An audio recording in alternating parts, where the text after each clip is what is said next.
Imagine being able to predict the future of the stock market. No, this isn't about crystal balls or fortune tellers, but about financial analysis. A tool so powerful, it can potentially forecast the intrinsic value of a security by scrutinizing related economic and financial factors. This is the world of fundamental analysis.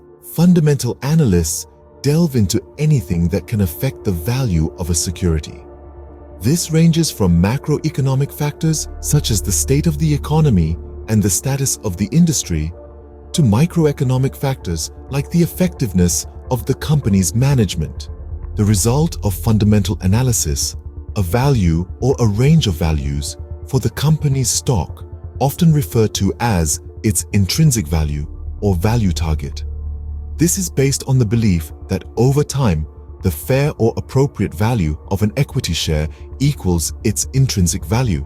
The intrinsic value of an asset is the present value of all future expected cash flows or earnings from that asset. In the case of an equity share, this would equal the present value of all future expected earnings from that share because equity shares have an infinite life. The earnings expected from an equity share depend on various economy-wide, industry-wide, and company-specific factors.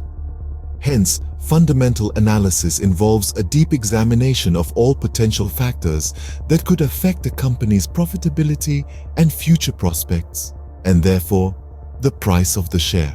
If the intrinsic value is higher than the current market price, investors will buy the stock, believing its price is going to rise. Conversely, if the intrinsic value of a share is less than the market price, investors will sell the stock, as they believe its price is going to fall and come closer to its intrinsic value.